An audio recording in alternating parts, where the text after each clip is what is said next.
काल ते पवाराचा रोहित्या त्यानं म्हणला मराठा समाजाला आरक्षण द्यायचं असलं तर आपल्याला केंद्रात 50% कॅप उडवावी लागेल. ए रोहित्या, अरे तुला कोण सांगितलंय 50% वरचं? कोण मागाले 50% वरचं? सगळा मराठा समाज 50% आतलं आरक्षण म्हणाले आणि तू तुझी काय अगरबत्ती घेऊन मिरवायला लागला बाबा? तू सांग ना, तुझ्या आज्याला विचार एकदा की 50% आत देता काय येत नाही बाबा? कुठल्या कारणावर 50% आत येत नाही? माझं मराठा समाजाला सांगणार, हे असले जे येते का नाही झारीतले शुक्राचार्य, ह्या असल्या झारीतल्या शुक्राचार्यामुळे ह्या प्रस्थापितांच्यामुळेच आतापर्यंत मराठ्यांची वाट लागलाय. कोण हाके कोण भुजबळ, अरे यांची अवकात नव्हती मराठा समाजाच्या बाबतीत बोलायची. आणि ह्या रोहित्यासारख्या ह्याच्या आज्या पंचांचं ह्याने आपलं पूर्ण वाटोळ केलेलं आहे.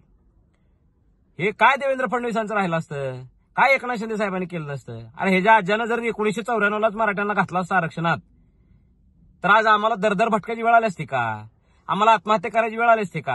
आणि तू आता ज्ञान सांगायचं नाही रोहित्या, तुला सांगतोय मी, लय संयमानं बोलणारा माणूस आहे. पण आता मराठा समाजाला मिसगाईड करायला तुझी अजिबात गरज नाही. तू यायचं नाही मध्ये आत. तू जर 50% आत बोलत असशील तर मध्ये बोलायचं, नाहीतर तू देश कुठे तुझा नाही मुस्काडलं तर माझे बापाचं नाव बदलतो. कुणीही मराठा समाजाला विनंती आहे, आरक्षण द्या, मराठा आरक्षण द्या, 50च्या वरची कॅप काढून द्या असं म्हणणारे खरे शत्रू आहेत आपले, हे लक्षात ठेवा. ह्यांना फक्त मराठ्यांची सहानुभूती घ्यायची आहे, मतं मिळवायचीत, ह्यांच्या सत्ता सांभाळण्यासाठी, यांचे कारखाने सांभाळण्यासाठी, आणि हे आपल्यामध्ये यायलेले असतात. आणि अशांकडे बघून सर्वसामान्य मराठ्यांची फरफट व्हायला लागली. दुसरे लोक म्हणतात की ही श्रीमंत मराठा किती आहे बघा. तुम्ही यायचं ना आमच्या आंदोलनात, गप झकमारी करायची, गपचूप आम्हाला ओबीसीतल्या आरक्षणाची भूमिका आमच्यासोबत मांडायची, तरच आमच्यासोबत राहायचं, आम्ही स्वागत करू. नसल तर तुमच्या आबरू वेशीला नाही टांगले, मग आम्ही मराठ्याच्या अवलादी नाहीत.